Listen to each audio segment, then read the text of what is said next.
السلام علیکم ورحمۃ اللہ وبرکاتہ۔ الحمدللہ کفا وسلام علی عبادہ الذین اصطفیٰ، اما بعد۔ محترم ناظرین و سامعین، درس قرآن کی اس نشست میں آپ حضرات کا استقبال ہے۔ اعوذ باللہ من الشیطان الرجیم، بسم اللہ الرحمن الرحیم۔ وَإِذَا قِيلَ لَهُمْ آمِنُوا بِمَا أَنزَلَ اللَّهُ قَالُوا نُؤْمِنُ بِمَا أُنزِلَ عَلَيْنَا وَيَكْفُرُونَ بِمَا وَرَاءَهُ وَهُوَ الْحَقُّ مُصَدِّقًا لِمَا مَعَهُمْ قُلْ فَلِمَ تَقْتُلُونَ أَنْبِيَاءَ اللَّهِ مِنْ قَبْلُ إِنْ كُنْتُمْ مُؤْمِنِينَ۔ اور جب ان سے کہا جاتا کہ اللہ کی اتاری ہوئی کتاب پر ایمان لاؤ تو کہتے کہ ہم ان پر ایمان لاتے ہیں جو ہم پر نازل کی گئی ہے، اور وہ اس کے ماں سوا کا انکار کرتے ہیں، حالانکہ وہ قرآن حق ہے، اس کتاب کی تصدیق کرتا ہے جو ان کے پاس ہے۔ کہہ دیجئے پھر اس سے پہلے تم اللہ کے نبیوں کو کیوں قتل کرتے رہے اگر تم مومن تھے؟ وَلَقَدْ جَاءَكُمْ مُوسَىٰ بِالْبَيِّنَاتِ ثُمَّ اتَّخَذْتُمُ الْعِجْلَ مِن بَعْدِهِ وَأَنْتُمْ ظَالِمُونَ۔ اور بے شک موسیٰ تمہارے پاس کھلے معجزات لے کر آئے، پھر اس کے بعد تم نے بچھڑے کو پوجنا شروع کر دیا اور تم ہو ہی ظالم۔ وَإِذْ أَخَذْنَا مِيثَاقَكُمْ وَرَفَعْنَا فَوْقَكُمُ الطُّورَ خُذُوا مَا آتَيْنَاكُمْ بِقُوَّةٍ وَاسْمَعُوا قَالُوا سَمِعْنَا وَعَصَيْنَا وَأُشْرِبُوا فِي قُلُوبِهِمُ الْعِجْلَ بِكُفْرِهِمْ قُلْ بِئْسَ مَا يَأْمُرُكُمْ بِهِ إِيمَانُكُمْ إِن كُنتُم مُّؤْمِنِينَ۔ اور یاد کرو جب ہم نے تم سے پکا وعدہ لیا اور ہم نے تم پر طور پہاڑ کو بلند کیا اور کہا ہم نے تم کو جو دیا ہے اسے قوت کے ساتھ پکڑو اور سنو، انہوں نے کہا ہم نے سنا اور ہم نے نافرمانی کی، اور ان کے کفر کی وجہ سے ان کے دلوں میں بچھڑے کی محبت ڈال دی گئی ہے۔ کہہ دیجئے اگر تم مومن ہو تو وہ کام برا ہے جسے کرنے کا تمہارا ایمان تمہیں حکم دیتا ہے۔ قُلْ إِنْ كَانَتْ لَكُمُ الدَّارُ الْآخِرَةُ عِنْدَ اللَّهِ خَالِصَةً مِّن دُونِ النَّاسِ فَتَمَنَّوُا الْمَوْتَ إِن كُنتُمْ صَادِقِينَ۔ کہہ دیجئے اگر اللہ کے ہاں آخرت کا گھر خاص تمہارے ہی لیے ہے اوروں کو چھوڑ کر تو تم موت کی تمنا کرو اگر تم سچے ہو۔ وَلَن يَتَمَنَّوْهُ أَبَدًا بِمَا قَدَّمَتْ أَيْدِيهِمْ وَاللَّهُ عَلِيمٌ بِالظَّالِمِينَ۔ اور وہ اپنے ان گناہوں کی وجہ سے جو اپنے ہاتھوں کما کر آگے بھیج چکے ہیں اس موت کی کبھی بھی تمنا نہیں کریں گے، اور اللہ ظالموں کو خوب جانتا ہے۔ وَلَتَجِدَنَّهُمْ أَحْرَصَ النَّاسِ عَلَىٰ حَيَاءٍ وَمِنَ الَّذِينَ أَشْرَكُوا يَوَدُّ أَحَدُهُمْ لَوْ يُعَمَّرُ أَلْفَ سَنَةٍ وَمَا هُوَ بِمُزَحْزِحِهِ مِنَ الْعَذَابِ أَن يُعَمَّرَ وَاللَّهُ بَصِيرٌ بِمَا يَعْمَلُونَ۔ اور یقیناً آپ ان یہودیوں کو سب لوگوں سے بڑھ کر جینے کے حریص پائیں گے، اور ان لوگوں سے بھی زیادہ جنہوں نے شرک کیا، ان میں سے ہر ایک چاہتا ہے کاش اسے 1000 سال کی عمر مل جائے، حالانکہ اس قدر عمر کا ملنا بھی اسے عذاب سے بچانے والا نہیں، اور جو وہ عمل کرتے ہیں اللہ اسے خوب دیکھنے والا ہے۔ ناظرین کرام، ترجمے کے بعد مختصر سا خلاصہ آپ کے سامنے ہے۔ موسیٰ علیہ الصلاۃ والسلام بہت ساری نشانی لے کر آئے، جیسے طوفان ہے، مکڑی ہے، جوں ہے، میڈک ہے، خون ہے، عصا ہے یعنی لاٹھی ہے، ید بیضا ہے، سمندر کا پھاڑنا ہے، بادل کا سایہ کرنا ہے، من اور سلوا کا اتارنا یعنی دسترخوان اوپر سے اترتا تھا کھانے کے لیے۔ یہ تمام نعمتیں دیکھ کر وہ لوگ ایمان نہیں لائے، تو اب کیا ایمان لانے والے ہیں؟ ان لوگوں نے بچھڑے کی عبادت شروع کر دی، طور پہاڑ کو اللہ نے اٹھایا تھا کہ ان کو اوپر پٹک دے، لیکن وہ لوگ وقتی طور پر مان گئے، اس کے بعد نہیں مانے۔ بچھڑے کے بارے میں آیا وَأُشْرِبُوا فِي قُلُوبِهِمُ الْعِجْلَ بِكُفْرِهِمْ، ان کے دلوں میں بچھڑے کی محبت بھر دی گئی ہے، یعنی پلا دی گئی ہے۔ کس طریقے سے پلا دی گئی بچھڑے کی محبت؟ حضرت ابو دردہ رضی اللہ تعالیٰ عنہ کہتے ہیں، مسند احمد حدیث نمبر 21694، حُبُّكَ الشَّيْءَ يُعْمِي وَيُصِمُّ، کسی چیز کی اندھی محبت میں آدمی اندھا اور بہرا ہو جاتا ہے۔ کسی چیز سے ہم اور آپ اگر اندھی محبت کریں گے تو ایسا ہو جائے گا کہ اندھے اور بہرے ہوگا، کچھ بات سمجھ میں نہیں آ رہی ہے۔ اس کے بعد آیت نمبر 94 سے آیت نمبر 96 تک ہے، یہودیوں کو مباہلے کی دعوت دی جا رہی ہے۔ مباہلہ مطلب یہ ہے کہ اگر تم حق پر ہو اور تمہارا دعویٰ بھی ہے کہ تم حق پر ہو، موت کی تمنا کرو، فَتَمَنَّوُا الْمَوْتَ إِن كُنتُمْ صَادِقِينَ، تم دعا کرو کہ جو لوگ حق پر ہیں، سچے ہیں، تو ان کو اللہ تعالیٰ پہلے موت دے دے، لیکن وہ لوگ ایسا کرنے والے نہیں ہیں۔ ایسا ہی تذکرہ سورہ جمعہ کے اندر ہے، سورہ جمعہ سورہ نمبر 62 آیت نمبر 6 سے 8 تک پڑھیے۔ قُلْ يَا أَيُّهَا الَّذِينَ هَادُوا إِن زَعَمْتُمْ أَنَّكُمْ أَوْلِيَاءُ لِلَّهِ مِن دُونِ النَّاسِ فَتَمَنَّوُا الْمَوْتَ إِن كُنتُمْ صَادِقِينَ وَلَا يَتَمَنَّوْنَهُ أَبَدًا بِمَا قَدَّمَتْ أَيْدِيهِمْ وَاللَّهُ عَلِيمٌ بِالظَّالِمِينَ قُلْ إِنَّ الْمَوْتَ الَّذِي تَفِرُّونَ مِنْهُ فَإِنَّهُ مُلَاقِيكُمْ ثم تردون الی عالم الغیب والشہادہ فینبئکم بما کنتم تعملون۔ اے یہودیو، تمہارا گمان یہ ہے کہ تم اللہ تعالیٰ کے دوست ہو دوسرے لوگوں کے علاوہ، تو موت کی تمنا کرو اگر تم لوگ سچے ہو۔ وہ لوگ کبھی بھی تمنا نہیں کر سکتے جو ان لوگوں نے پیش کیا آگے، اور اللہ تعالیٰ ظالموں کو جانتا ہے۔ آپ کہہ دیجئے موت جسے تم لوگ بھاگ رہے ہو وہ تمہیں آپ پکڑے گی، پھر تم لوٹائے جاؤ گے غیب جاننے والے اور ظاہر جاننے والے اللہ کی طرف، پھر اللہ تعالیٰ تم لوگوں کو تمام چیزیں بتلا دے گا۔ یہودیوں کا گمان تھا کہ وہ لوگ اللہ کے بیٹے ہیں، اللہ کے محبوب ہیں، اللہ کے پسندیدہ ہیں، جنت کے اندر وہی لوگ رہیں گے، یہودی لوگ ہیں، نصرانی ہیں، اس کے علاوہ جتنے لوگ ہیں وہ نہیں، وہ لوگ جہنم میں جائیں گے۔ لیکن جنت انہی لوگوں کے لیے بنائی گئی ہے۔ اپنے آپ کے بارے میں بولنا اور اپنے آپ کے بارے میں بڑا سمجھنا کہ وہی بڑے ہیں، دلیل کیا ہے ان کے پاس؟ کوئی دلیل نہیں۔ اگر وہ لوگ سچے ہیں تو موت کی تمنا کریں۔ تو ناظرین اکرام، آج کے خلاصے میں بھی یہی ہوا اس طریقے سے کہ یہودیوں کو اللہ تعالیٰ نے بہت سارے انعامات دیے، یہودیوں کو اللہ تعالیٰ نے انعامات سے نوازا، اس کے باوجود بھی ان لوگوں نے انکار کیا، نبیوں کو قتل کیا ہے، بہت سارے نبیوں کو جھٹلایا ہے، اور نبی صلی اللہ علیہ وسلم کو بھی جھٹلایا، تو ان کا ٹھکانہ جہنم ہے۔ قل من كان عدوا لجبريل فإنه نزله على قلبك بإذن الله مصدقا لما بين يديه وهدى وبشرى للمؤمنين۔ اے نبی کہہ دیجئے جو کوئی جبریل کا دشمن ہے تو اسی نے اس قرآن کو اللہ کے حکم سے آپ کے دل پر نازل کیا ہے، یہ اس کتاب کی تصدیق کرتا ہے جو اس سے پہلے نازل ہوئی، اور مومنوں کے لیے ہدایت اور بشارت ہے۔ من كان عدوا للہ وملائکتہ ورسلہ وجبریل ومیکال فإن اللہ عدو للکافرین۔ جو کوئی اللہ کا، اس کے فرشتوں کا، اس کے رسولوں کا اور جبریل اور میکائیل کا دشمن ہے تو بے شک اللہ بھی کافروں کا دشمن ہے۔ وَلَقَدْ أَنزَلْنَا إِلَيْكَ آيَاتٍ بَيِّنَاتٍ وَمَا يَكْفُرُ بِهَا إِلَّا الْفَاسِقُونَ۔ اور یقیناً ہم نے نازل کی ہے آپ کی طرف واضح آیتیں، اور نافرمانوں کے سوا کوئی اس کا انکار نہیں کرتا۔ أَوَكُلَّمَا عَاهَدُوا عَهْدًا نَبَذَهُ فَرِيقٌ مِّنْهُمْ بَلْ أَكْثَرُهُمْ لَا يُؤْمِنُونَ۔ کیا ایسا نہیں ہوتا رہا ہے کہ جب بھی انہوں نے کوئی عہد کیا تو ان میں سے ایک گروہ نے اسے پھینک دیا، بلکہ ان میں سے اکثر ایمان نہیں لاتے۔ وَلَمَّا جَاءَهُمْ رَسُولٌ مِّنْ عِندِ اللَّهِ مُصَدِّقٌ لِّمَا مَعَهُمْ نَبَذَ فَرِيقٌ مِّنَ الَّذِينَ أُوتُوا الْكِتَابَ كِتَابَ اللَّهِ وَرَاءَ ظُهُورِهِمْ كَأَنَّهُمْ لَا يَعْلَمُونَ۔ اور جب بھی اللہ کی طرف سے ان کے پاس کوئی رسول آیا جو ان کے پاس موجود کتاب کی تصدیق کرتا تھا، تو جن لوگوں کو کتاب دی گئی تھی ان میں سے ایک گروہ نے اللہ کی کتاب کو پیٹھ پیچھے پھینک دیا، گویا وہ جانتے ہی نہیں۔ وَاتَّبَعُوا مَا تَتْلُو الشَّيَاطِينُ عَلَى مُلْكِ سُلَيْمَانَ وَمَا كَفَرَ سُلَيْمَانُ وَلَكِنَّ الشَّيَاطِينَ كَفَرُوا يُعَلِّمُونَ النَّاسَ السِّحْرَ وَمَا أُنزِلَ عَلَى الْمَلَكَيْنِ بِبَابِلَ هَارُوتَ وَمَارُوتَ وَمَا يُعَلِّمَانِ مِنْ أَحَدٍ حَتَّى يَقُولَا إِنَّمَا نَحْنُ فِتْنَةٌ فَلَا تَكْفُرْ فَيَتَعَلَّمُونَ مِنْهُمَا مَا يُفَرِّقُونَ بِهِ بَيْنَ الْمَرْءِ وَزَوْجِهِ وَمَا هُمْ بِضَارِّينَ بِهِ مِنْ أَحَدٍ إِلَّا بِإِذْنِ اللَّهِ وَيَتَعَلَّمُونَ مَا يَضُرُّهُمْ وَلَا يَنفَعُهُمْ وَلَقَدْ عَلِمُوا لَمَنِ اشْتَرَاهُ مَا لَهُ فِي الْآخِرَةِ مِنْ خَلَاقٍ وَلَبِئْسَ مَا شَرَوْا بِهِ أَنفُسَهُمْ لَوْ كَانُوا يَعْلَمُونَ۔ اور انہوں نے اس کی پیروی کی جسے شیطان سلیمان کی بادشاہت میں پڑھتے تھے، اور سلیمان نے کفر نہیں کیا تھا بلکہ شیطانوں نے کفر کیا تھا، وہ لوگوں کو جادو سکھاتے تھے، اور انہوں نے اس کی پیروی کی جو بابل میں ہاروت اور ماروت دو فرشتوں پر نازل کیا گیا تھا۔ وہ دونوں فرشتے جادو سکھانے سے پہلے کہہ دیتے تھے ہم تو صرف آزمائش ہیں، لہٰذا تم کفر نہ کرو۔ چنانچہ لوگ ان دونوں سے وہ جادو سیکھتے جس کے ذریعے سے وہ مرد اور اس کی بیوی کے درمیان جدائی ڈالتے، اور وہ اس جادو سے اللہ کے حکم کے سوا کسی کو نقصان نہیں پہنچا سکتے تھے، اور لوگ ان سے وہ علم سیکھتے تھے جو انہیں نقصان پہنچتا تھا، ان کو فائدہ نہیں دیتا تھا، بلکہ وہ بالیقین جانتے تھے کہ جس نے اس جادو کو خریدا آخرت میں اس کے لیے کوئی حصہ نہیں، اور البتہ وہ بہت بری چیز تھی جس کے بدلے میں انہوں نے اپنی جانیں بیچ ڈالی، کاش وہ جانتے ہوتے۔ وَلَوْ أَنَّهُمْ آمَنُوا وَاتَّقَوْا لَمَثُوبَةٌ مِّنْ عِندِ اللَّهِ خَيْرٌ لَوْ كَانُوا يَعْلَمُونَ۔ اور اگر وہ ایمان لاتے اور تقوی اختیار کرتے تو بے شک اللہ کے یہاں بہت اچھا ثواب ملتا، کاش کہ وہ جانتے ہوتے۔ یا ایھا الذین آمنوا لا تقولوا راعنا وقولوا انظرنا واسمعوا وللکافرین عذاب علیم۔ اے لوگو جو ایمان لائے ہو، تم نبی سے یہ نہ کہو راعینا، بلکہ یہ کہو انظرنا، اور تم غور سے سنو، اور کافروں کے لیے دردناک عذاب ہے۔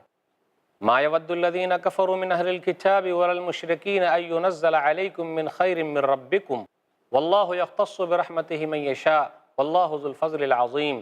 اہل کتاب میں سے جن لوگوں نے کفر کیا وہ نہیں چاہتے اور نہ مشرکین ہی چاہتے ہیں کہ تم پر تمہارے رب کی طرف سے کوئی خیر نازل کی جائے، اور اللہ اس کے لیے اپنی رحمت خاص کرتا ہے جسے چاہتا ہے، اور اللہ تعالیٰ بڑے فضل والا ہے۔ ما ننسخ من آیۃ او ننسها نأتی بخیر منها او مثلها الم تعلم ان اللہ علی کل شیء قدیر۔ جو آیت ہم منسوخ کرتے ہیں یا اسے بھلوا دیتے ہیں تو اس سے بہتر یا اسی کے مثل لے آتے ہیں، کیا آپ نہیں جانتے کہ بے شک اللہ ہر چیز پر قادر ہے؟ الم تعلم ان اللہ لہ ملک السماوات والارض وما لکم من دون اللہ من ولی ولا نصیر۔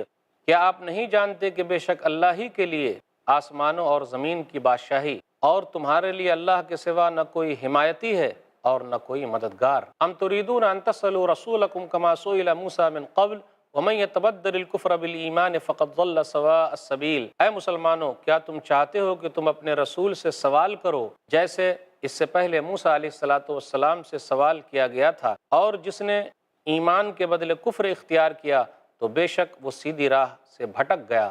وَدَّ كَثِيرٌ مِّنْ أَهْلِ الْكِتَابِ لَوْ يُرُدُّونَكُم مِّن بَعْدِ إِيمَانِكُمْ كُفَّارًا حَسَدًا مِّنْ عِندِ أَنفُسِهِم مِّن بَعْدِ مَا تَبَيَّنَ لَهُمُ الْحَقُّ فَاعْفُوا وَاصْفَحُوا حَتَّىٰ يَأْتِيَ اللَّهُ بِأَمْرِهِ إِنَّ اللَّهَ عَلَىٰ كُلِّ شَيْءٍ قَدِيرٌ۔ اہل کتاب میں سے بہت سے یہ چاہتے ہیں کاش وہ تمہارے ایمان لانے کے بعد تمہیں پھیر کر کافر بنا دیں، اپنے دلوں میں حسد کرتے ہوئے اس کے بعد کہ ان کے سامنے حق واضح ہو چکا، پس معاف کر دو اور جانے دو یہاں تک کہ اللہ اپنا حکم لے آئے، بے شک اللہ ہر چیز پر خوب قادر ہے۔ وَأَقِیمُوا الصَّلَاةَ وَآتُوا الزَّکَاةَ وَمَا تُقَدِّمُوا لِأَنفُسِکُم مِّن خَیْرٍ تَجِدُوهُ عِندَ اللَّهِ إِنَّ اللَّهَ بِمَا تَعْمَلُونَ بَصِیرٌ۔ اور تم نماز قائم کرو اور زکوٰۃ دو، اور تم اپنے لیے جو بھی بھلائی آگے بھیجو گے اسے اللہ کے یہاں پاؤ گے، بے شک تم جو عمل کرتے ہو اللہ اسے خوب دیکھنے والا ہے۔ محترم ناظرین و سامعین، ابھی آپ نے ترجمہ سنا، اس کا مختصر سا خلاصہ آپ کے سامنے ہے۔ یہود کی جبریل سے دشمنی، پھر اسی طرح ہم نے یہ سنا کہ جو کوئی بھی فرشتوں کے درمیان تفریق کرے گا، جدائی کرے گا، یعنی ایک سے محبت کرے گا دوسرے سے نہیں کرے گا، اسی طریقے سے کفر ہے جس طریقے سے رسولوں اور نبیوں کے درمیان تفریق کرنا، جدائی کرنا کفر ہے، کہ ایک رسول کو مانے اور دوسرے رسول کو نہ مانے، تو یہ بات پتہ چلی ہے۔ اس کے بعد یہودیوں کی عادت ہے کہ وہ عہد و پیمان کو توڑ دیتے ہیں، اس کا تذکرہ ہوا۔ یہودیوں نے کتاب اللہ کو چھوڑ کر، اللہ تعالیٰ کی کتاب کو چھوڑ کر جادو کو اپنایا، اور ان لوگوں نے جب رسولوں کو نہیں چھوڑا جو اللہ کے رسول ہیں۔ اللہ کے رسول کون؟ تمام انبیاء علیہم السلام جو اللہ کی طرف سے بھیجے گئے ہیں، اللہ تعالیٰ نے ان لوگوں کو چنا ہے۔ اللہ تعالیٰ نے نبیوں کا انتخاب کیا ہے، اللہ تعالیٰ نے فرشتوں کا انتخاب کیا ہے۔ وہ فرشتے اللہ تعالیٰ کا پیغام لے کر آتے ہیں، جبریل امین ہیں۔ جب ان لوگوں نے فرشتوں کو نہیں چھوڑا تو رسولوں کو کیسے چھوڑ دیں گے؟ تو یہودیوں نے رسولوں کو بھی نہیں چھوڑا۔ سلیمان علیہ السلام کے بارے میں ان لوگوں نے یہ پھیلایا کہ یہ جادوگر تھے، اور جادو کے ذریعے سے ان کی حکومت چل رہی تھی، نعوذ باللہ۔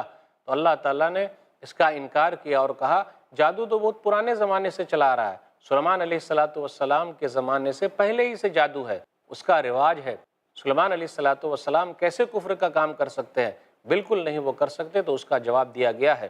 پھر اسی طرح یہ بتایا گیا کہ جب نبی صلی اللہ علیہ وسلم سے گفتگو کی جائے تو الفاظ اچھے استعمال کیے جائیں، ان الفاظ سے بچا جائے جن الفاظ سے نبی صلی اللہ علیہ وسلم کی شان گھٹتی ہے، ان سے دور رہنا چاہیے۔ پھر اس کے بعد یہ تذکرہ ہو رہا ہے کہ تم جو بھی نیکی کے کام کرو گے سب اللہ تعالیٰ کے پاس پاؤ گے، اور اللہ تعالیٰ بہت دینے والا ہے، بہت عطا کرنے والا ہے، اور اللہ تعالیٰ ہر چیز کو جانتا ہے، کوئی چیز اللہ تعالیٰ سے مخفی نہیں ہے۔ تو ناظرین کرام، سامعین کرام، یہ مختصر سا خلاصہ تھا۔ اب مختصر سی تفسیر ان آیتوں کے آپ کے سامنے ہے۔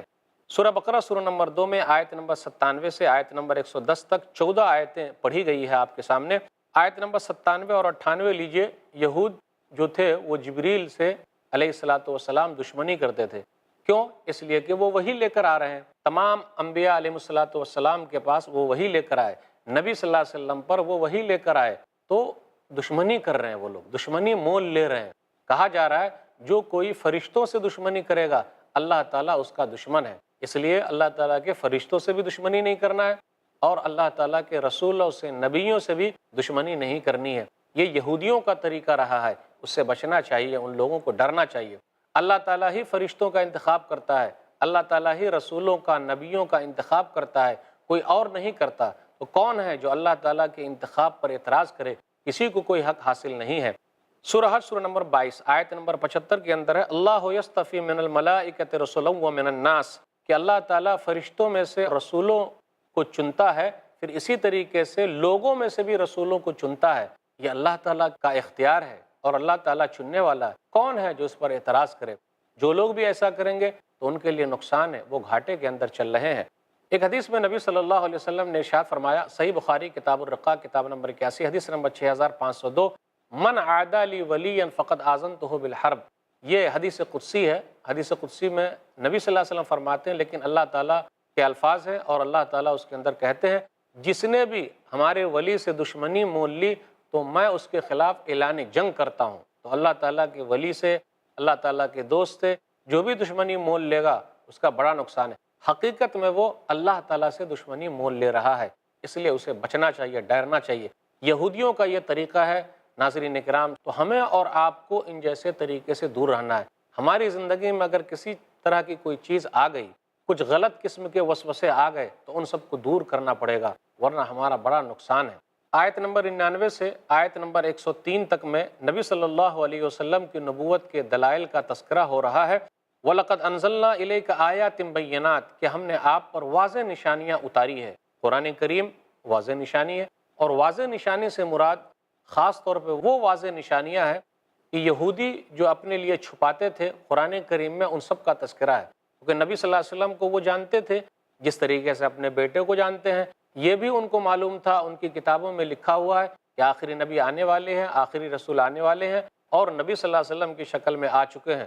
ان لوگوں نے ان چیزوں کو چھپایا تو اللہ تعالیٰ نے قرآن کریم کے ذریعے ان تمام چیزیں لوگوں کو بتلا دی، اور آپ صلی اللہ علیہ وسلم پر قرآن کریم اتار کر ان کی حقیقت کو واضح کر دیا۔ آگے اللہ تعالیٰ ان لوگوں کے بارے میں یہ بھی بتلاتا ہے کہ جادو کو ان لوگوں نے سیکھا، اور سلیمان علیہ السلام پر الزام لگایا کہ جادو کے ذریعے آپ کی حکومت چل رہی تھی۔ مسئلہ یہ تھا کہ سلیمان علیہ السلام کے زمانے میں جادوگری بہت زیادہ عام تھی، پہلے سے چلی آ رہی تھی لیکن اس زمانے میں زیادہ عام تھی۔ تو سلیمان علیہ السلام نے جادوگری کو کیا کیا، اس کتاب کو لیا جس کے ذریعے لوگ سیکھتے تھے، جادوگری کی اس کتاب کو اپنے تخت کے نیچے دبا دیا۔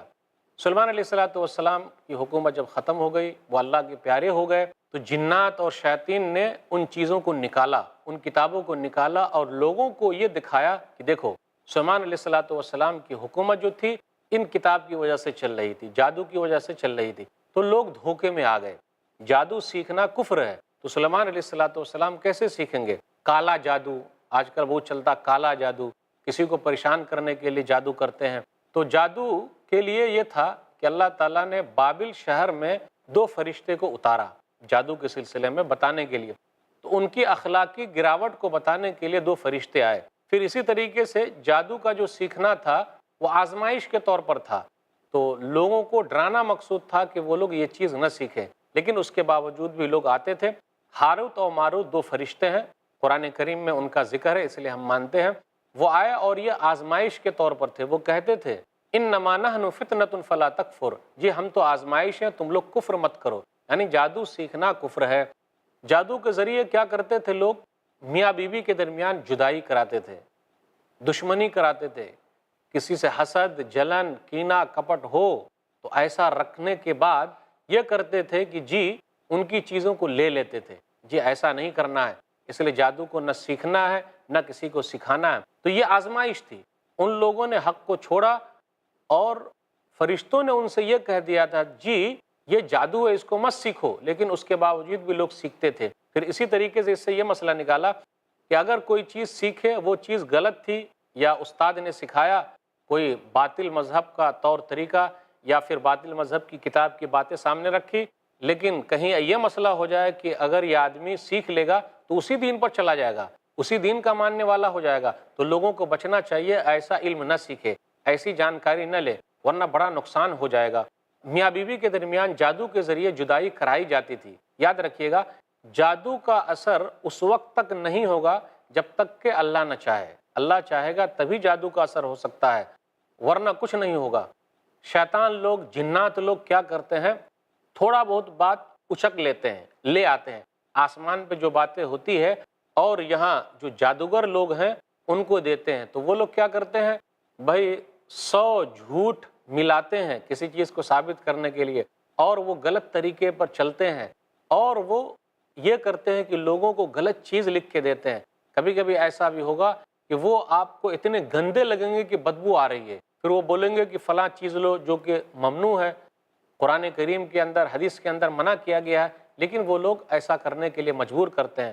تو جو بیچارے کمزور قسم کے لوگ ہیں، ان کا ایمان مضبوط نہیں ہے، تو وہ لوگ ان کے جھانسے میں آ جاتے ہیں۔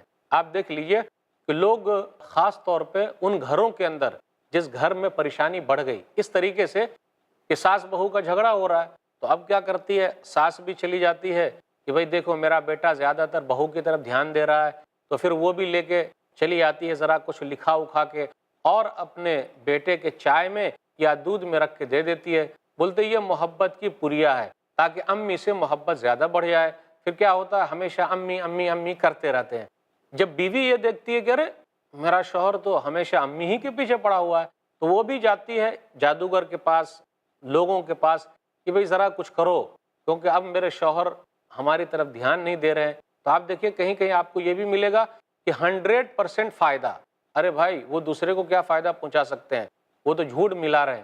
پھر وہ بھی محبت کی پریا لکھا کے لے آتی ہے اور چائے میں دودھ میں اپنے شوہر کو دے دیتی ہے۔ تو اب یہ ہوتا ہے کہ شوہر نامدار بیوی کے پیچھے بھاگ رہے ہیں، سائے کی طرح بھاگ رہے ہیں، وہ جہاں جائے گی وہ بھی اسی کے ساتھ جائے گا، لگا ہوا ہے۔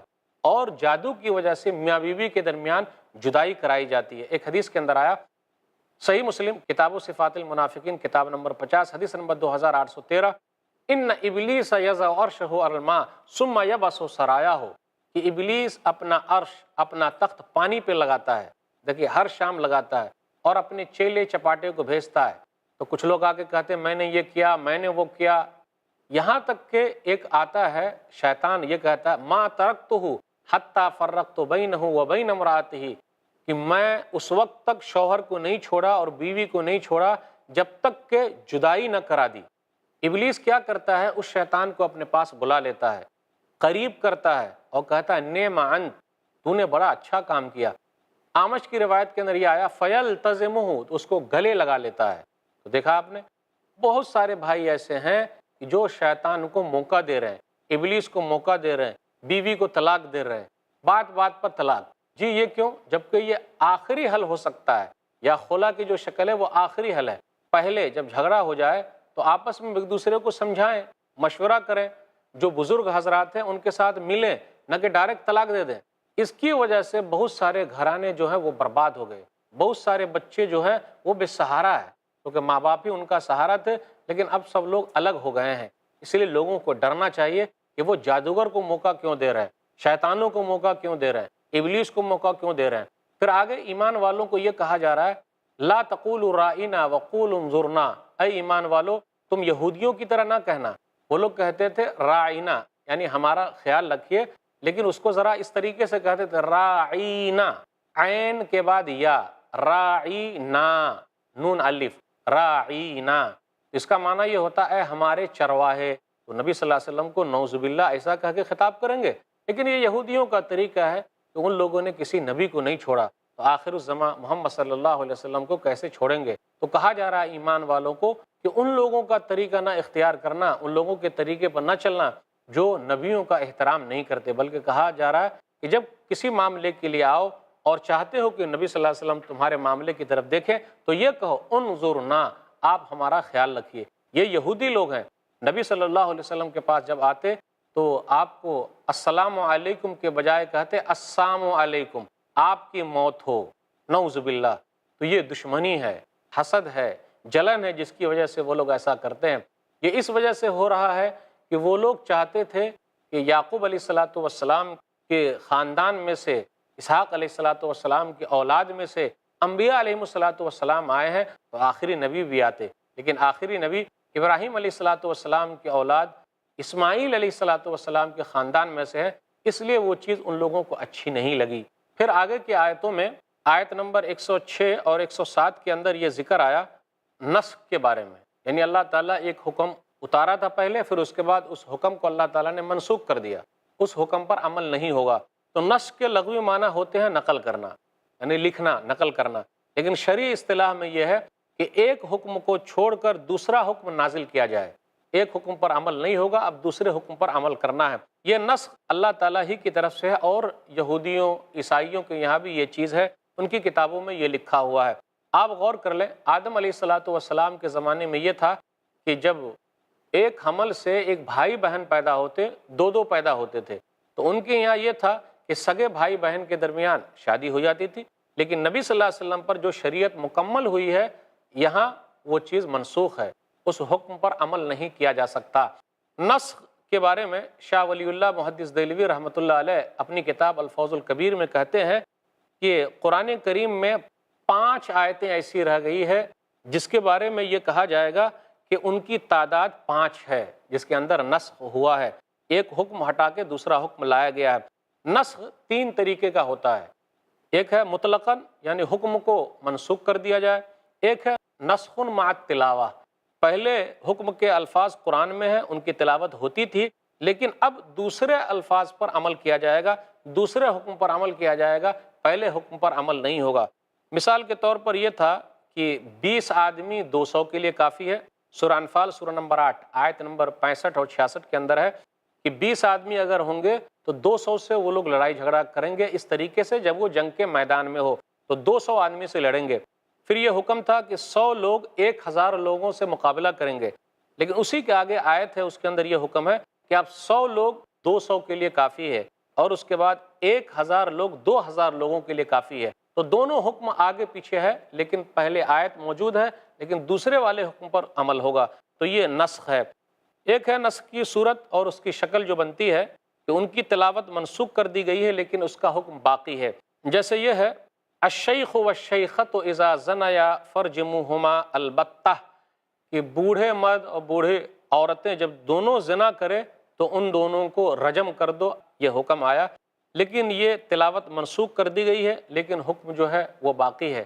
اس طریقے سے کہ اگر شادی شدہ لوگ زنا کریں گے، شادی شدہ ہیں، تو ان کو رجم کیا جائے گا، پتھر مار مار کے ان کو ہلاک کر دیا جائے گا، لیکن جو شادی شدہ نہیں ہیں تو ان کو کیا کیا جائے گا، 100 کوڑے لگائے جائیں گے، اور 1 سال کے لیے اس ملک سے باہر کر دیا جائے گا، اس شہر سے باہر کر دیا جائے گا، شہر بدر اس کو کر دیا جائے گا۔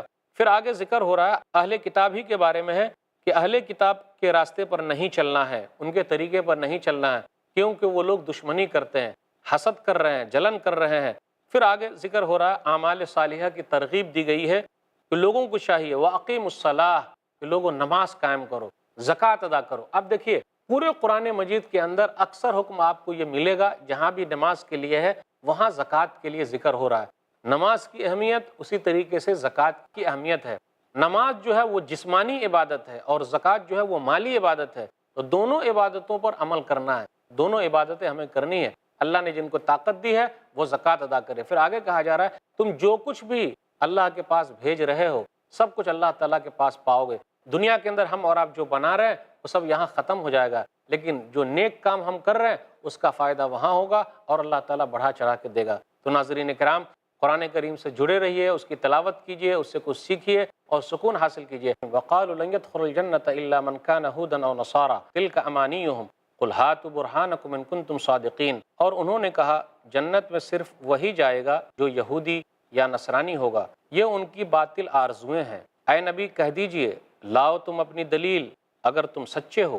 بلا من اسلم وجهه للہ وهو محسن فلہ اجرہ عند ربہ ولا خوف علیہم ولا هم يحزنون، کیوں نہیں بلکہ جس نے اپنا چہرہ اللہ کے لیے جھکا دیا اس حال میں کہ وہ نیکی کرنے والا ہے، تو اس کے لیے اس کا اجر اس کے رب کے پاس ہے اور انہیں کوئی خوف نہیں ہوگا اور نہ وہ غمگین ہوں گے۔ وقالت اليہود لیست النصارى على شيء وقالت النصارى ليست اليهود على شيء وهم يتلون الكتاب كذلك قال الذين لا يعلمون مثل قولهم فالله يحكم بينهم يوم القيامة فيما كانوا فيه يختلفون، اور یہودیوں نے کہا عیسائی کسی چیز پر نہیں، اور عیسائیوں نے کہا یہودی کسی چیز پر نہیں، حالانکہ وہ دونوں اپنی اپنی کتاب پڑھتے ہیں۔ اسی طرح جو لوگ علم نہیں رکھتے انہوں نے بھی ان کے قول سے ملتی جلتی بات کہی، پھر قیامت کے دن اللہ ان کے درمیان اس چیز کا فیصلہ فرمائے گا جس میں وہ اختلاف کرتے تھے۔ ومن اظلم ممن منع مساجد اللہ ان یذکر فیہا اسمہ وسعی فی خرابها اولئک ما کان لهم ان يدخلوها الا خائفین لهم فی الدنیا خزی ولهم فی الآخرۃ عذاب عظیم۔ اور اس سے زیادہ ظالم کون ہو سکتا ہے جس نے لوگوں کو اس بات سے روکا کہ اللہ کی مسجدوں میں اللہ کا نام لیا جائے اور انہیں اجاڑنے کی کوشش کی۔ ان روکنے والوں کے لائق تو یہ تھا کہ ان میں ڈرتے ہوئے داخل ہوں، ان کے لیے دنیا میں رسوائی اور آخرت میں بہت بڑا عذاب ہے۔ وَلِلَّهِ الْمَشْرِقُ وَالْمَغْرِبُ فَأَيْنَمَا تُوَلُّوا فَثَمَّ وَجْهُ اللَّهِ إِنَّ اللَّهَ وَاسِعٌ عَلِيمٌ۔ اور مشرق و مغرب اللہ ہی کے لیے ہیں، لہٰذا تم جس طرف بھی منہ کرو گے وہی ہے اللہ کا چہرہ، بے شک اللہ وسعت والا خوب جاننے والا ہے۔ وَقَالُوا اتَّخَذَ اللَّهُ وَلَدًا سُبْحَانَهُ بَل لَّهُ مَا فِي السَّمَاوَاتِ وَالْأَرْضِ كُلٌّ لَّهُ قَانِتُونَ۔ اور انہوں نے کہا اللہ نے اولاد بنا لی ہے، وہ اس سے پاک ہے، بلکہ اسی کے لیے ہے جو کچھ آسمانوں اور زمین میں ہے، سب اسی کے فرما بردار ہیں۔ بدیع السماوات والارض وَإِذَا قَضَىٰ أَمْرًا فَإِنَّمَا يَقُولُ لَهُ كُن فَيَكُونُ۔ وہ آسمانوں اور زمین کا انوکھا مجید ہے، اور جب وہ کسی کام کا فیصلہ کرتا ہے تو اس کے متعلق یہی کہتا ہے کہ ہو جا تو وہ ہو جاتا ہے۔ وقال الذين لا يعلمون لولا يكلمنا الله أو تأتينا آية كذلك قال الذين من قبلهم مثل قولهم تشابهت قلوبهم قد بينا الآيات لقوم يوقنون۔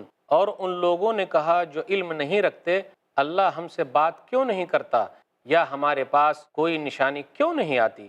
اسی طرح ان کے قول سے ملتی جلتی بات ان لوگوں نے بھی کہی تھی جو ان سے پہلے تھے، ان کے دل یکساں ہو گئے۔ تحقیق ہم نے یقین کرنے والوں کے لیے نشانیاں بیان کر دی ہیں۔ انا ارسلناک بالحق بشیرا ونذیرا ولا تسأل عن اصحاب الجحیم۔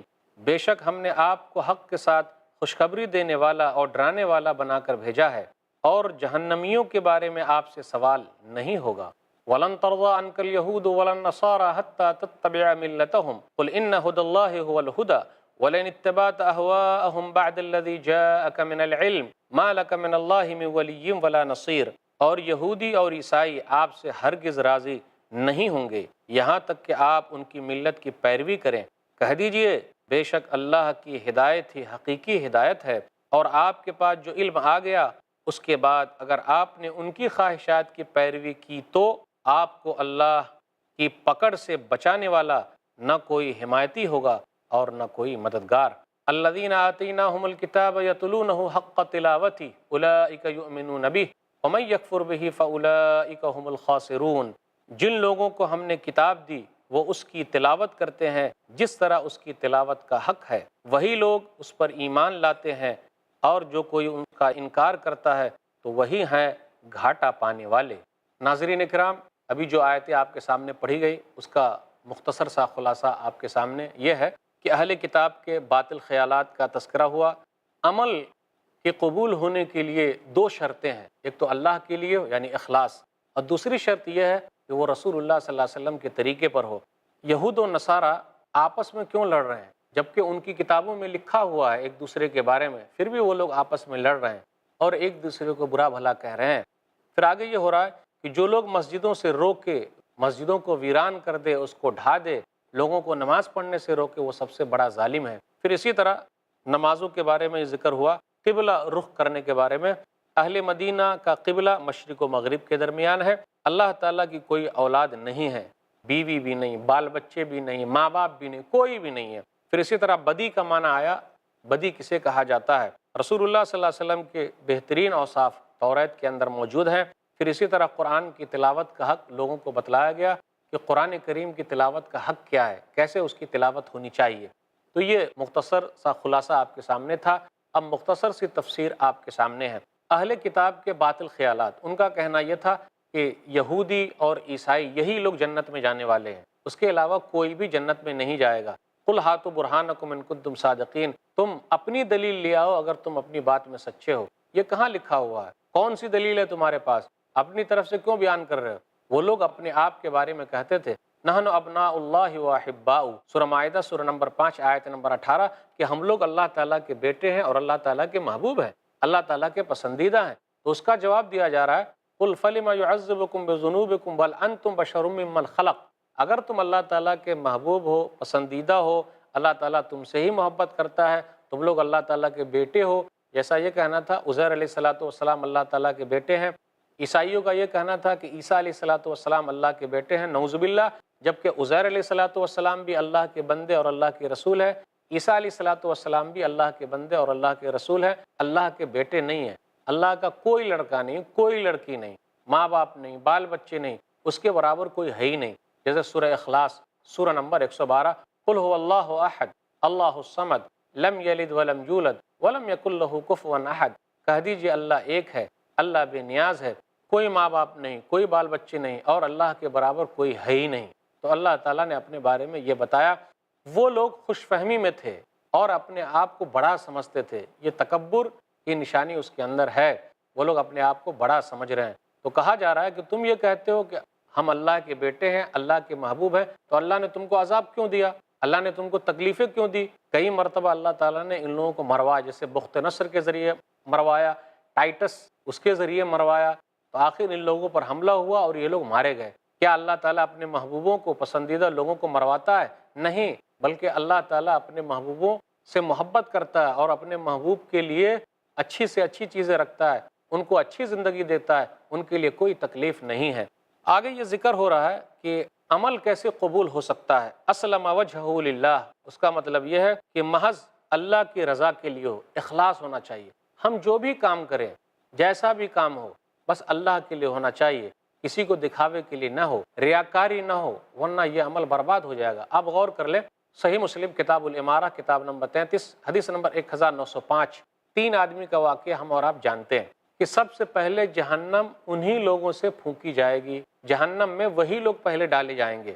ایک کون ہوگا؟ بہادر آدمی ہوگا۔ کہا جائے گا ہم نے طاقت دی، بالکل، میں تیرے راستے میں لڑا، ارے اس لیے لڑا، لوگ کہیں جری بہادر ہے، لوگ کہہ چکے، اور چہرے کے بل گھسیٹ کر جہنم میں ڈال دیا جائے گا۔ پھر اسی طریقے سے ایک عالم ہوگا، قاری قرآن ہوگا، قرآن کا پڑھنے والا ہوگا۔ تو ناظرین کرام، ہر چیز میں اخلاص ضروری ہے کہ ہم صرف اللہ کے لیے کریں، کسی کو دکھاوے کے لیے نہیں۔ لوگ کیا کرتے ہیں، نماز پڑھ رہے ہیں، بازو سے اگر کوئی نیک آدمی گزرا تو اور نماز کو لمبی کر دیے تاکہ لوگ کہیں گے اوہو کتنی اچھی نماز پڑھ رہا ہے، دکھانے کے لیے دینا، اوہو کیا مالدار ہے۔ تو وہی ایک آدمی ایسا ہے، قاری قرآن ہے، کیا پیاری آواز ہے، جی نہیں، اللہ کے لیے پڑھنا، اللہ کو خوش کرنے کے لیے پڑھنا۔ لوگ تعریف کر رہے ہیں تو پڑھ رہے ہیں، نہیں تعریف ہو رہی ہے تو بھول جا رہے ہیں، جی نہیں۔ تو کل قیامت کے دن اللہ کہے گا قرآن ہم نے سکھایا، اللہ میں نے سیکھا، اور میں نے علم سیکھا، لوگوں کو بھی سکھایا۔ ارے تو اس لیے سیکھا، اس لیے سکھایا کہ لوگ کہیں بڑے اچھے قاری صاحب ہیں، بڑے اچھے عالم ہیں، کیا جانکاری ہے ان کی، کیا نالج ہے ان کے پاس، کیا علم ہے ان کے پاس۔ لوگ کہہ چکے، اسی پر تو خوش تھا، اور چہرے کے بل گھسیٹ کر جہنم میں ڈال دیا جائے گا۔ پھر اسی طریقے سے ایک مالدار آدمی ہوگا، سخی ہوگا، اللہ نے بڑی دولت دے رکھی ہے، اللہ اپنی نعمتیں گنائے گا، وہ اللہ تعالیٰ کی نعمتوں کو یاد کرے گا، جی ہاں اللہ تو نے مجھ کو نعمت دی تھی۔ اللہ تعالیٰ کہے گا کہ تو نے کیا کیا؟ تو وہ آدمی کہے گا اے اللہ میں نے کوئی راستہ نہیں چھوڑا، ما ترکت، میں نے کوئی راستہ چھوڑا ہی نہیں، جہاں خرچ کرنا تھا لیکن میں نے خرچ کیا، اس لیے خرچ کیا لوگ کہیں غنی ہے، مالدار ہے، بہت دینے والا ہے، بہت عطا کرنے والا ہے۔ ارے لوگ کہہ چکے فلاں سیٹھ صاحب بہت اچھے ہیں، کیا خیال رکھتے ہیں، کیا دیتے ہیں، تعریف ہوئی تو دیا، تعریف نہیں ہوئی تو لے لیا، کم کر دیا۔ دیکھتے نہیں آج کل لوگوں کے حالات کیا ہیں، تعریف ہوئی تو ٹھیک ہے بھائی دے رہے ہیں، نہیں تعریف ہوئی ختم، جو بھی چیز دیا تھا واپس لے رہے ہیں۔ جی نہیں، اللہ کے لیے دینا ہے، کسی اور کے لیے نہیں دینا، اللہ تعالیٰ کو خوش کرنے کے لیے دینا ہے۔ بالآخر وہی ہوگا، کہا جائے گا کہ جو لوگ کہہ چکے بڑے سیٹھ صاحب ہیں، بڑے اچھے ہیں، بہت دینے والے ہیں، اور اس آدمی کو بھی چہرے کے بل گھسیٹ کر جہنم میں داخل کر دیا جائے گا۔ تو ناظرین کرام، ریاکاری، دکھاوا اللہ تعالیٰ کو پسند نہیں ہے، اس سے بچیے، اللہ ہم سب کو اس سے بچائے، آمین۔ ناظرین اکرام، آگے تذکرہ ہو رہا اہل کتاب کا، یہود و نصارہ کا، کہ وہ لوگ کتاب بھی پڑھتے ہیں اور سب چیزیں ان کو معلوم ہیں، اس کے باوجود بھی وہ لوگ ایک دوسرے کو غلط کہہ رہے ہیں، انکار کر رہے ہیں۔ عیسیٰ علیہ الصلاۃ والسلام کا تذکرہ موجود ہے یہودیوں کے یہاں، لیکن وہ لوگ نہیں مانتے، یہودی لوگ۔ پھر اسی طریقے سے عیسائیوں کے یہاں نبی صلی اللہ علیہ وسلم کے بارے میں ہے، لیکن وہ لوگ نہیں مانتے، ایمان نہیں لا رہے ہیں، بڑا نقصان ہے ان کا۔ پھر اسی طریقے سے کہا گیا کہ وہ لوگ جس طریقے سے باطل پر ہونے کے باوجود، یعنی یہود و نصارہ حق پر نہیں ہے لیکن وہ لوگ کہتے ہیں ہم ہی حق پر ہیں، اور کفار عرب یہ کہتے ہیں جبکہ وہ حق پر نہیں ہے یہ ہم ہی حق پر ہے۔ یہ کہاں سے دلیل لیا ہے؟ یہ تو پرانے لوگوں کے طریقے پر چل رہے ہیں، یعنی نبی صلی اللہ علیہ وسلم کے سامنے یہ لوگ کھڑے تھے کفار مکہ، ان کا کہنا یہ تھا ہم حق پر ہیں، محمد صلی اللہ علیہ وسلم اور ان کے ساتھی لوگ حق پر نہیں ہیں۔ یہ باتیں ان لوگوں کی طرح ہے جو یہود و نصارہ ہے، اس لیے ان لوگوں کو ایسی باتیں نہیں کہنی چاہیے، وہ لوگ خوش فہمی میں مبتلا ہیں۔ آگے یہ تذکرہ ہو رہا ہے کہ آیت نمبر 114 میں کہ جو مسجدوں سے منع کرتے ہیں، اس کا معنی کیا مسجدوں سے منع کرنے کا؟ کہ عبادت سے روکتے ہیں۔ اس میں دو طریقے کے اقوال آئے، مفسرین کرام کی دو رائے ہے۔ ایک رائے یہ ہے کہ اس سے عیسائی لوگ مراد ہیں جن لوگوں نے بادشاہ روم کے ساتھ مل کر بیت المقدس میں یہودیوں کو نماز پڑھنے سے روکا تھا، یا اس سے مراد مشرکین مکہ ہے جنہوں نے نبی صلی اللہ علیہ وسلم کو، صحابہ کرام کو خانہ کعبہ میں بیت اللہ میں نماز پڑھنے سے منع کیا اور ان لوگوں کو نکالا، وہاں سے نکال دیا، مکہ سے نکال دیا، بالآخر یہ لوگ مدینہ چلے گئے۔ خانہ کعبہ میں کسی کو عبادت کرنے نہیں دیا گیا صحابہ کرام کو، جبکہ خانہ کعبہ ایک ایسی جگہ ہے، بیت اللہ ایک ایسی جگہ ہے، زمانے جاہلیت سے چلا آ رہا ہے، کوئی کسی کو روکتا نہیں تھا، وہاں جا کے کوئی چاہے عبادت کرے، لیکن ان کفار مکہ نے مسلمانوں کو، صحابہ کرام کو اور نبی صلی اللہ علیہ وسلم کو روکا۔ تو اس سے بڑا ظالم کون ہو سکتا ہے جو مسجد سے لوگوں کو روکتا ہے اور مسجد کو خراب کرنے کے چکر میں، مطلب مسجد کو ڈھا دینے کے چکر میں۔ تو جو مسجد کو ڈھائے گا، مسجد سے لوگوں کو روکے گا، یہ برا آدمی ہے، اور ان کے طریقے پر چل رہا ہے جو کفار مکہ کا طریقہ تھا، اس لیے ان لوگوں کو ڈرنا چاہیے، ان کے لیے دردناک عذاب ہے۔ پھر اس کے مقابلے میں یہ کہا گیا کہ مسجدوں کو کون لوگ آباد کرتے ہیں۔ ایک آیت پر غور کریں، سورہ توبہ سورہ نمبر 9 آیت نمبر 18، انما یعمر مساجد اللہ من آمن باللہ والیوم الآخر واقام الصلاۃ وآت الزکاۃ ولم یخش الا اللہ فعسى اولئک ان یکونوا من المہتدین۔ بے شک اللہ کی مسجدوں کو وہ لوگ آباد رکھتے ہیں جو ایک اللہ پر ایمان لاتے ہیں اور جو آخرت کے دن پر ایمان لاتے ہیں، جو نماز قائم کرتے ہیں، جو زکوٰۃ ادا کرتے ہیں اور اللہ کے علاوہ کسی سے نہیں ڈرتے، یہی لوگ ہدایت پر ہیں، یہی لوگ اچھے لوگ ہیں اور مسجدوں کو آباد کرنے والے ہیں۔ پھر آگے کہا گیا اولئک ما کان لهم ان يدخلوها الا خائفین، ان کو یہ ڈر لگ گیا ہے کہیں ایسا نہ ہو کہ یہ لوگ داخل ہو جائیں مسجد میں۔ کس طریقے سے داخل ہو جائیں؟ ان قریب اسلام غالب ہوگا، یہ کہا گیا، نبی صلی اللہ علیہ وسلم کو تسلی دی گئی اور صحابہ کرام کو بھی بتلایا گیا کہ آج یہ لوگ آپ کو روک رہے ہیں، یہاں سے نکال لیں، بیت اللہ سے نکال لیں، خانہ کعبہ سے نکال لیں، ایک وقت ایسا آئے گا یہاں آپ کی حکومت ہوگی اور آپ آرام سے آئیں گے۔ سن 8 ہجری میں مکہ فتح ہو گیا، تو یہ خوشخبری تھی، تو یہودی لوگوں کو بھی گھبراہٹ ہو گئی تھی، کیا معلوم کیا ہوگا۔ کفار مکہ کو بھی بتانا مقصود تھا آج ہم کو نکال رہے ہو، کل ہمارا دن آنے ہی والا ہے۔ پھر اسی طرح یہ ہوا، بعض نے یہ کہا کہ یہ خوشخبری اور پیشن گوئی ہے کہ ان قریب جو ہے مسلمان لوگ وہ غالب آ جائیں گے، اور بالآخر یہی ہوا، سن 8 ہجری کے اندر فتح مکہ ہو گیا اور نبی صلی اللہ علیہ وسلم اور صحابہ کرام جو ہے وہ خانہ کعبہ میں داخل ہوئے۔ نبی صلی اللہ علیہ وسلم اپنے ہاتھ میں لکڑی لیے ہوئے ہیں اور جتنے بت رکھے ہوئے تھے 360 بت، سب کو توڑتے چلے گئے، وہاں سے ہٹا دیا، پاک کر دیا۔ شیطان مایوس ہو چکا ہے قیامت تک کہ اب خانہ کعبہ میں دوبارہ اس کی پوجا کی جائے گی۔ تو بڑے ظالم لوگ ہیں وہ لوگ جو خانہ کعبہ سے لوگوں کو روکتے ہیں۔ پھر اسی طرح آگے یہ تذکرہ ہے وَلِلَّهِ الْمَشْرِقُ وَالْمَغْرِبُ، آیت نمبر 115 میں جب مسلمانوں کو یہ کہا گیا کہ بیت المقدس کی طرف رک کر کے نماز پڑھیں، پھر اس کے بعد ان کو یہ کہا گیا کہ خانہ کعبہ کی طرف رک کر کے نماز پڑھیں، تو یہ آیت نازل ہوئی۔ کچھ لوگ چڑھایا کرتے تھے، ارے یہ کیا بدل دے رہے ہیں، پہلے ادھر تھے اب ادھر ہو گئے، تو کہا گیا کہ جی نہیں، مشرق و مغرب اللہ تعالیٰ ہی کے لیے، پہلے بھی حکم اللہ ہی کا تھا، ابھی بھی حکم اللہ ہی کا ہے۔ 16-17 مہینے بیت المقدس کی طرف، فلسطین کی طرف رک کر کے نماز پڑھے، اب یہ حکم جو ہوا خانہ کعبہ کی طرف رک کر کے نماز پڑھنے کا، یہ بھی اللہ ہی کا حکم ہے، کسی اور کا حکم تو نہیں ہے۔ بعض کے نزدیک اس کا نزول کا سبب یہ ہے کہ سفر میں جب لوگ سواری پر نماز پڑھتے تھے، نفلی نماز سواری پر، تو سواری ادھر سے ادھر ہو جاتی تھی، تو کہا جا رہا ہے کہ اگر سواری پر نماز پڑھ رہے ہیں اور سفر میں ہیں، قبلہ اگر ادھر سے ادھر ہو جائے، سواری مڑ جائے، تو انشاءاللہ کوئی حرج کی بات نہیں، اس لیے گھبرانے کی کوئی بات نہیں ہے۔ پھر آگے تذکرہ ہو رہا آیت نمبر 116 اور 117 کے اندر کہ یہ ثابت کرنا ہے کہ اللہ تعالیٰ کی کوئی اولاد نہیں ہے۔ تو کیسے ہو سکتا ہے کہ عیسیٰ علیہ السلام اللہ کے بیٹے ہیں؟ کیسے ہو سکتا ہے کہ عزیر علیہ السلام اللہ کے بیٹے ہیں؟ ہو ہی نہیں سکتا، اللہ نے اپنے لیے بیٹا نہیں بنایا۔ سبحانہ، اللہ تعالیٰ کی ذات پاک ہے، مقدس ہے، بلند و بالا ہے، اس کی کوئی اولاد نہیں ہے۔ کلہم ما فی السماوات والارض، آسمان و زمین کے درمیان جتنی بھی چیزیں ہیں تمام کی تمام چیزیں اللہ تعالیٰ ہی کے لیے ہیں۔ سب کا خالق، مالک، رازق، سب کو پیدا کرنے والا، سب کو رزق دینے والا اللہ تعالیٰ ہے۔ ایک آیت کے اندر غور کریں، سورہ نام سورہ نمبر 6 آیت نمبر 101، بدیع السماوات والارض انا یکون له ولد ولم تکن له صاحبہ وخلق کل شیء وہو بکل شیء علیم۔ آسمان و زمین کو نئے سرے سے پیدا کرنے والا ہے۔ بدیع، بدیع کہتے ہیں کہ پہلے سے سیمپل موجود نہ ہو۔ آسمان و زمین کا سمپل کہاں تھا؟ کچھ نہیں تھا، لیکن کیسے اللہ تعالیٰ نے پیدا کیا؟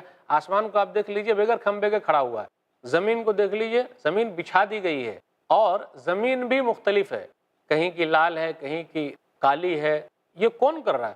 پھر آپ دیکھ لیجئے پانی اس کے اندر ڈالا جائے تو کس زمین کے اندر سیب اگ رہا ہے، کہیں پر کھجور آ رہے ہیں، پھر کہیں پر آپ دیکھیے انگور آ رہا ہے، کہیں پر آپ دیکھ لیجئے گیہوں اگ رہے ہیں، کہیں آپ دیکھ لیجئے چاول ہے۔ تو یہ کیسے ہے؟ زمین تو ایک ہی ہے، مٹی تو ایک ہی ہے، لیکن پیداوار الگ الگ، کون کر رہا ہے؟ یہ بدیع السماوات والارض، آسمان و زمین کو نئے سرے سے پیدا کرنے والا اللہ تعالیٰ ہے۔ تو بدیع اس لفظ پر غور کریں، بدعت ہر نئی چیز کو کہتے ہیں اسی سے۔ تو آسمان و زمین ایک نئی چیز پیدا ہوئی ہے، اس سے پہلے نہیں تھی، تو اللہ تعالیٰ ہی نے پیدا کیا۔ بدعت شرعیہ اور ایک ہے بدعت لغویہ۔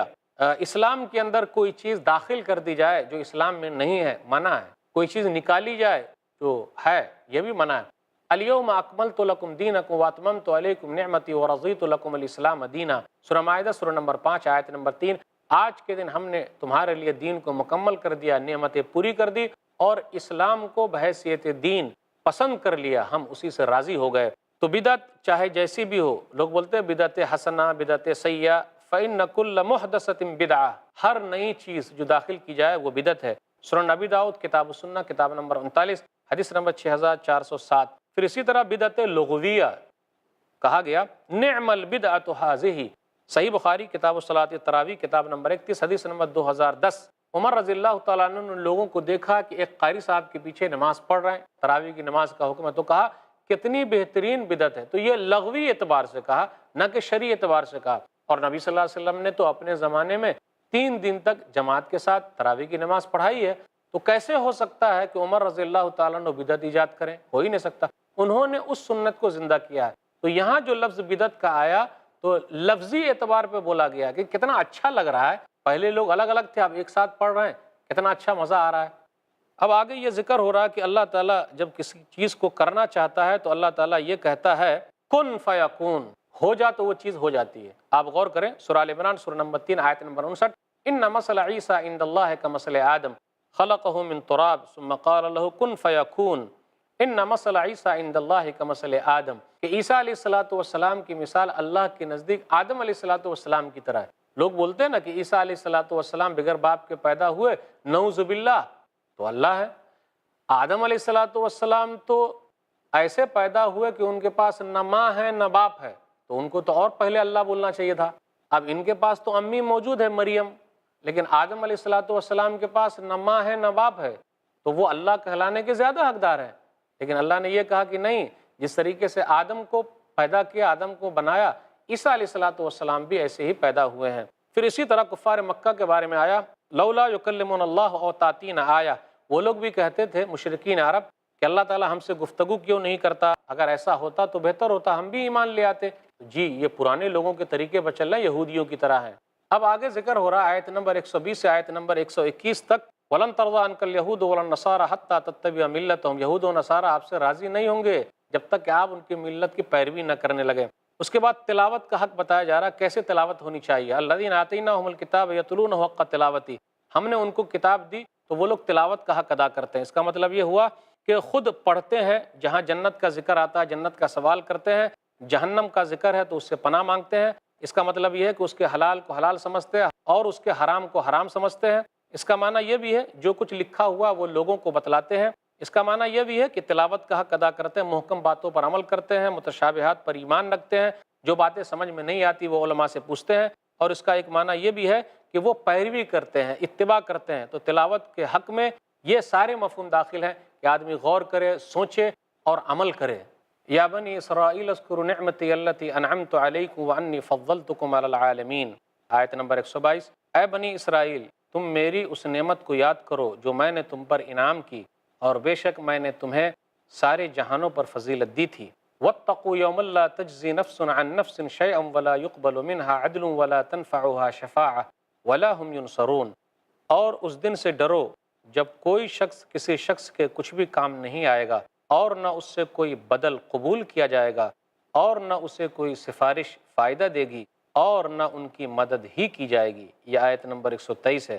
وَإِذِ ابْتَلَىٰ إِبْرَاهِيمَ رَبُّهُ بِكَلِمَاتٍ فَأَتَمَّهُنَّ قَالَ إِنِّي جَاعِلُكَ لِلنَّاسِ إِمَامًا قَالَ وَمِنْ ذُرِّيَّتِي قَالَ لَا يَنَالُ عَهْدِ الظَّالِمِينَ۔ اور جب ابراہیم کو اس کے رب نے چند کلمات کے ساتھ آزمایا تو اس نے انہیں پورا کر دیا۔ اللہ نے کہا، بے شک میں تجھے سب لوگوں کے لیے امام بنانے والا ہوں۔ ابراہیم نے کہا، اور میری اولاد میں سے بھی۔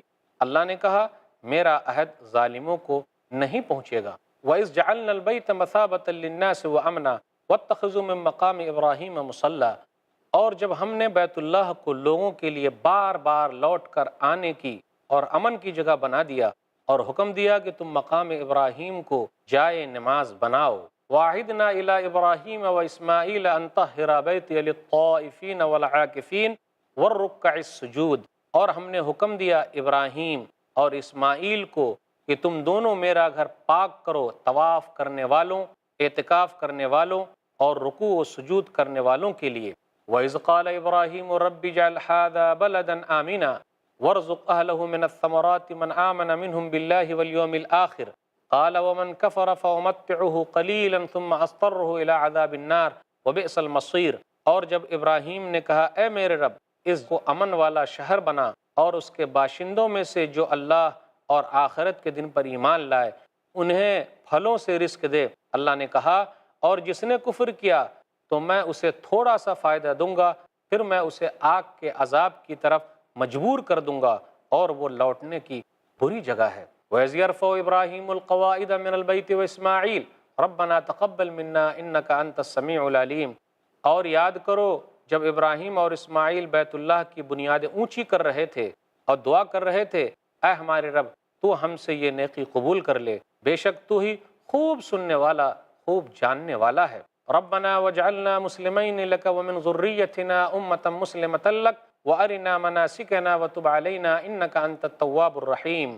اے ہمارے رب، اور ہم دونوں کو اپنا فرما بردار بنا، اور ہماری اولاد میں سے ایک جماعت کو بھی اپنا فرما بردار بنا، اور ہمیں ہماری عبادت کے طریقے سکھا، اور ہم پر توجہ فرما، بے شک تو ہی بہت توبہ قبول کرنے والا، بڑا رحم کرنے والا ہے۔ ربنا وابعث فیہم رسولا منہم یتلو علیہم آیاتک ویعلمہم الکتاب والحکمت ویزکیہم انک انت العزیز الحکیم۔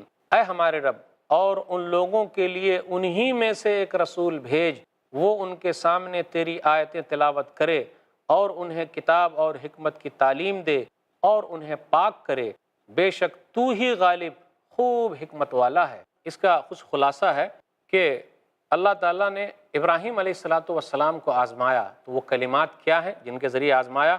ظالموں کو اللہ تعالیٰ کا عہد ملنے والا نہیں ہے۔ پھر اسی طرح بیت اللہ کی فضیلت، مقام ابراہیم کی فضیلت، پھر اسی طرح بیت اللہ کو پاک کرنے کا حکم دیا جا رہا ہے۔ پھر کہا جا رہا ہے مکہ کے اندر امن ہے اور شانتی ہے، اس کا تذکرہ آیا کہ اس کے لیے ابراہیم علیہ السلام نے دعا کی تھی۔ تو امن دینے والا، شانتی دینے والا اللہ ہے، تو اللہ تعالیٰ ہی سے امن و شانتی مانگیے، اللہ تعالیٰ دے گا۔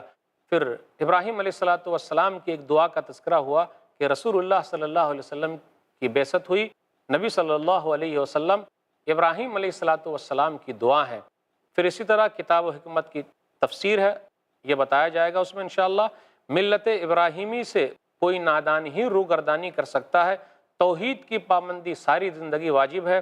تمام نبیوں نے، رسولوں نے اپنی اولاد کو بھی اور تمام لوگوں کو بھی توحید کی تعلیم دی ہے۔ یعقوب علیہ السلام وفات کے وقت اپنے بیٹوں کو جمع کرتے ہیں، تو اس سے یہ مسئلہ نکلا آخری دم تک ہم اور آپ اپنی اولاد کے سلسلے میں، توحید کے سلسلے میں فکر مند رہیں۔ لیکن ہوتا کیا ہے، ہمارا اور آپ کا آخری وقت آتا ہے، کچھ بھائی ایسے بھی ہیں، کسی سے جھگڑا چل رہا ہے، کیس چل رہا ہے، وہ یہ بول کے مرتے ہیں، روح نکل جاتی ہے، بیٹا پیچھے ہٹنا نہیں، دبنا نہیں، آن کی بات، ارے آن ہٹاؤ بھائی، شان ہٹاؤ، ختم کرو۔ آخری وقت چل رہا ہے، فکر کیجئے اپنی اولاد کی۔ آج کل لوگ اولاد کے لیے بنا رہے ہیں، جی نہیں، اولاد کو بنائیے، اولاد اپنے لیے بنا لے گی، آپ اپنی فکر کیجئے۔ تو تمام نبیوں نے فکر کی ہے، اپنی اولاد کو نصیحت کی، وصیت کی، توحید کی۔ پھر اسی طرح مسلمانوں کو یہ کہا گیا کہ اللہ تعالیٰ نے جو کتاب نازل فرمائی ہے سب پر ایمان لانا ضروری ہے۔ نبیوں کے درمیان کسی قسم کی کوئی تفریق نہیں، وہ مسلمان ہو ہی نہیں سکتا جو موسیٰ علیہ الصلوۃ والسلام کو اللہ کا نبی نہ مانے، وہ مسلمان ہو ہی نہیں سکتا جو عیسیٰ علیہ الصلوۃ والسلام کو اللہ کا نبی نہ مانے۔ تو الحمدللہ ہم مسلمان کسی بھی نبی کے درمیان کوئی تفریق نہیں کرتے۔ ابراہیم علیہ الصلوۃ والسلام کا تذکرہ ہو رہا ہے کہ اللہ تعالیٰ نے ان کو آزمایا۔ کس طریقے سے آزمایا؟ وہ کلمات کیا تھے؟ اللہ تعالیٰ نے ان کو جو آزمایا، آزمائش بہت بڑی آزمائش تھی کہ اللہ تعالیٰ نے ان کو بچہ جو دیا اسماعیل علیہ الصلوۃ والسلام، تو ذبح کرنے کا حکم ہے۔ پھر اسی طریقے سے نار نمرود ہے، مناسک حج ہے، یہ سب کلمات ہیں۔ اللہ تعالیٰ نے ان کے ذریعے ان کو آزمایا، اور کس طریقے سے وہ اپنا گھر بار چھوڑ کر باہر چلے، ہجرت کرنے پر مجبور ہو گئے، مکہ میں جا کر اپنی بیوی ہاجرہ اور بیٹے اسماعیل علیہ الصلوۃ والسلام کو بسایا۔ تو اللہ تعالیٰ نے مختلف طریقے سے ان کو آزمایا ہے۔ جب آزمائش میں وہ پورے اترے ہیں تو اللہ تعالیٰ نے ان پر انعام کیا ہے۔ وَجَعَلْنَا فِي ذُرِّيَّتِهِ النُّبُوَّةَ وَالْكِتَابَ، سورہ عنکبوت سورہ نمبر 29 آیت نمبر 27، کہ ہم نے ان کی ذریت میں نبوت اور کتاب کر دی۔ تو اللہ تعالیٰ نے نبیوں اور رسولوں کا سلسلہ اور کتابوں کا سلسلہ ان کے خاندان میں کیا اور ان کی نسل میں سے کیا، انہی کی نسل میں سے انبیاء علیہ الصلوۃ والسلام زیادہ آئے ہیں۔ تو اللہ تعالیٰ نے ان کا امتحان لیا، تمام امتحانات میں وہ پورے اترے، تب اللہ تعالیٰ نے ان کو انعام دیا ہے۔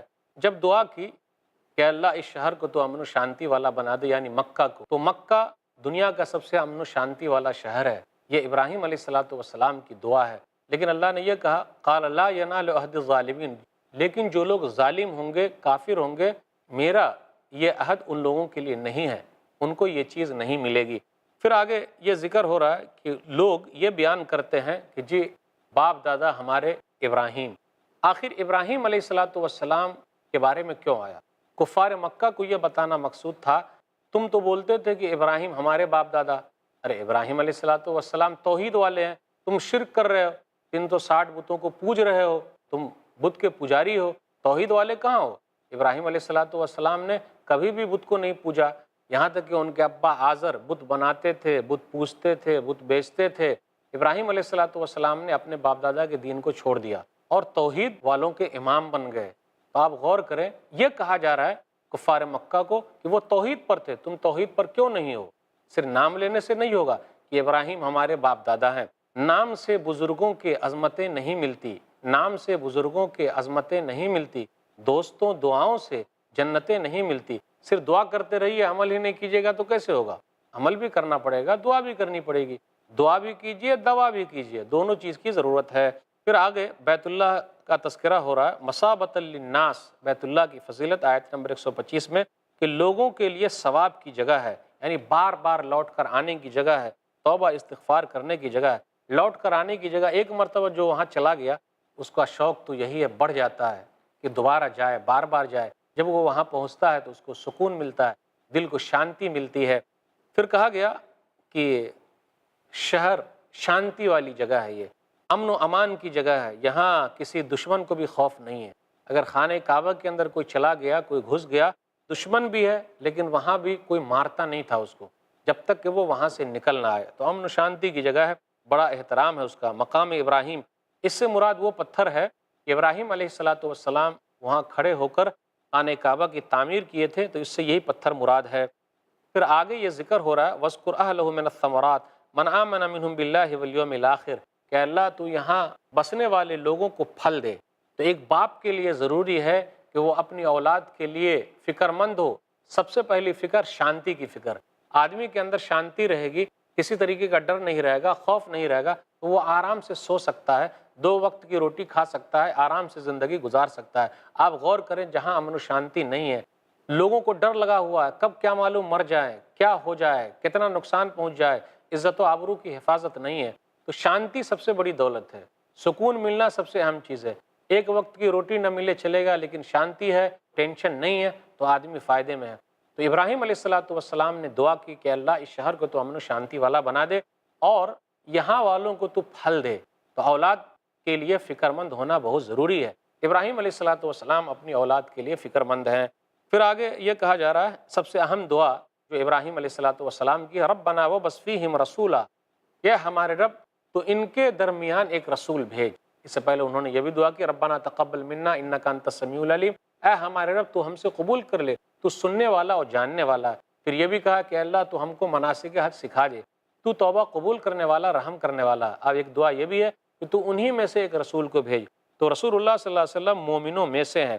ابراہیم علیہ الصلوۃ والسلام کے بیٹے اسماعیل علیہ الصلوۃ والسلام کی نسل میں سے ہیں۔